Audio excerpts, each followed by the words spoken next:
할렐루야! 우리를 예배의 자리로 초청하신 하나님께 감사드립니다. 오늘도 하루 30분 예배를 통해 하나님을 더 깊이 알아가는 시간이 되기를 소망합니다. 우리에게 주시는 하나님의 말씀은 역대상 6장 31절부터 53절까지의 말씀입니다.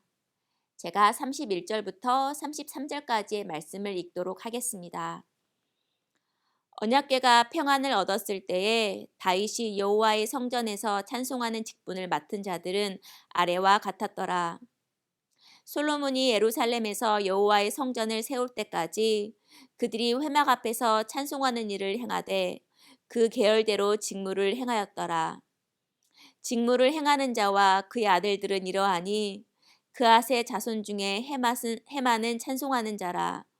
그는 요엘의 아들이요 요엘은 사무엘의 아들이요. 아멘. 우리는 11월 역대기를 시작하며 족보를 계속 살펴보고 있는데요.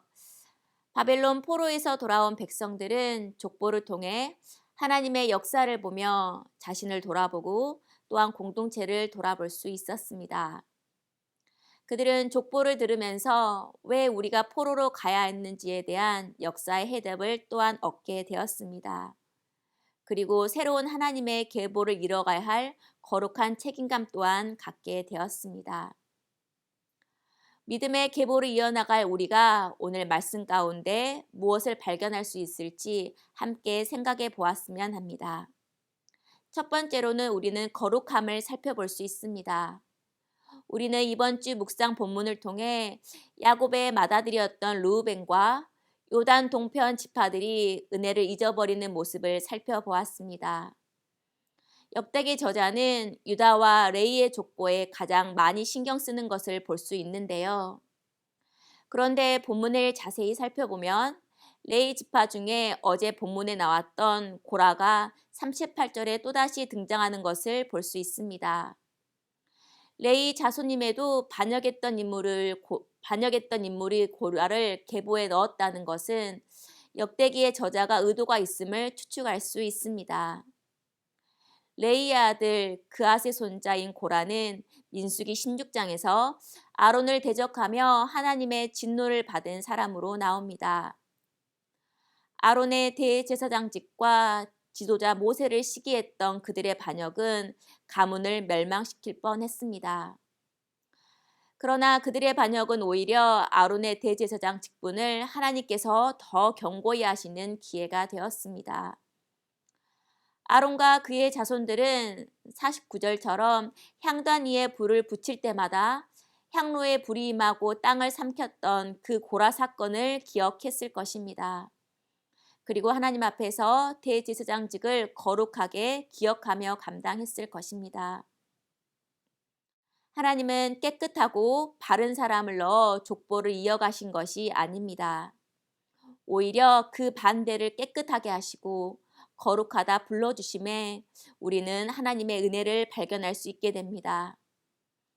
겉으로 보기에 리더의 위치에 있던 제사장은 우리가 지금 말하는 스펙을 가졌고 금수저였기 때문에 주어진 것이 아닙니다.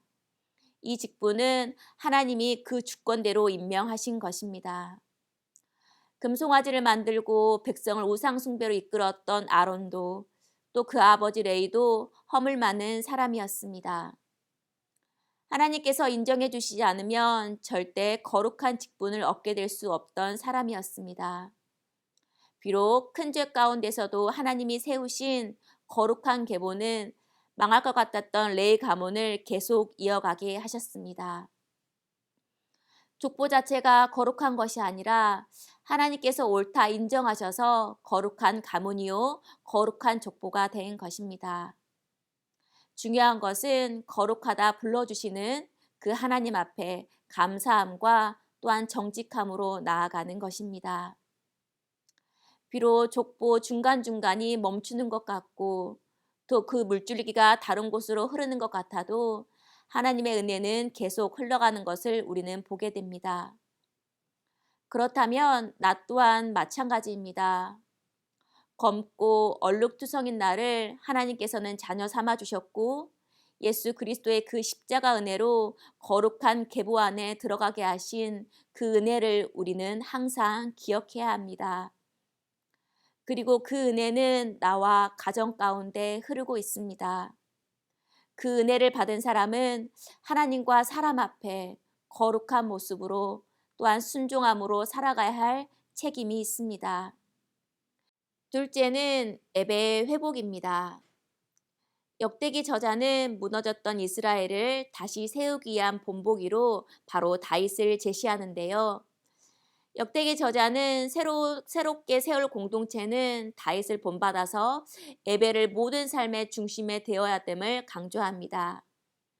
31절에서 언약궤가 평안을 얻었을 때 다윗이 여호와의 성전에서 찬송하는 직분을 맡긴 자들은 아래와 같았더라 라고 말합니다. 사무엘하 6장과 역대상 13장에서 그 중간에 웃사가 죽는 일이 있었지만 결국 오베데돔에 있는 언약궤를 되찾아올 때 다윗은 감격했고 찬양하게 됨을 보게 됩니다.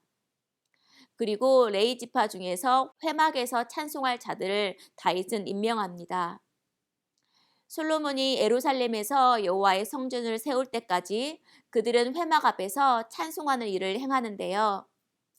헤만과 아삭과 에단이 그 일을 맡은 자로 그 족보가 소개되고 가문을 이어 그 자손들이 또 그 찬송하는 일을 감당했음을 보게 됩니다.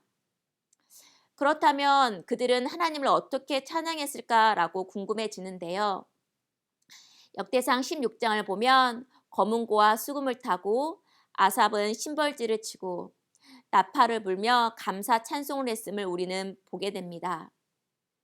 특히 그들은 역사 가운데 하나님이 행하신 일들에 대해서 시와 곡조를 지어 하나님께 감사했습니다. 이 모습들은 예배를 회복해야 되는 포로 공동체와 또 그리고 지금 우리의 예배 가운데 흐르게 됩니다. 성도 여러분, 지금 우리가 회복해야 할 예배의 모습도 바로 감사와 찬양입니다. 예배의 회복은 감사로부터 시작됩니다. 하나님께서 나와 함께 하실 것을 삶 속에서 매일 경험할 때 우리의 예복은 회복됩니다.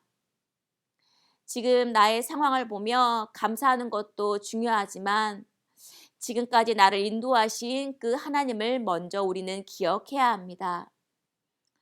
무엇보다 먼저 나를 구원해 주신 그 하나님의 은혜를 먼저 기억하며 오늘도 찬양해 보십시오. 감사는 기쁘고 웃는 것이라 생각될 수 있지만 때로는 고통 가운데 흘리는 그 눈물도 감사가 될 수가 있습니다. 내 삶이 비록 끝이 없는 광야 같을지라도 다시 그 끝에 요단강을 건너게 하실 하나님을 기대하며 또한 감사하며 오늘 하루 하나님을 찬양해 보십시오. 매일 30분 예배를 통해 이 감사와 예배가 회복되는 축복이 우리 성도들에게 가득하기를 소망합니다. 다윗이 언약궤가 평안을 얻었을 때 기뻐하고 감사했던 것처럼 오늘 하루가 내 주 예수 모신 것이 그 어디나 하늘나라가 되기를 소망합니다. 말씀을 적용해 보겠습니다. 하나님의 거룩한 계보를 이어나갈 자녀로서 내가 순종해야 될 것은 무엇이 있을까요? 그럼에도 하나님의 은혜는 흐르는 것을 믿으시나요? 또한 내가 회복해야 될 예배의 모습은 어떤 것이 있을까요? 함께 기도하시겠습니다. 하나님 감사합니다. 하나님께서는 레위 가문을 통하여서 그 제사장 직분과 또한 하나님을 찬송하는 일을 주어졌음을 보게 됩니다. 하나님 중간에 비록 가문을 흐트러뜨릴 만한 사건이 있다 할지라도 하나님께서는 그들을 통해서도 끝까지 하나님의 계보를 이어가심을 보게 됩니다. 하나님 그 거룩한 계보를 이을 우리 또한 삶의 자리에서 거룩함을 회복하고 또한 감사와 찬양으로 예배를 회복할 수 있도록 도와주시옵소서. 오늘 하루도 하나님께 의탁하오며 예수님의 이름으로 기도합니다. 아멘.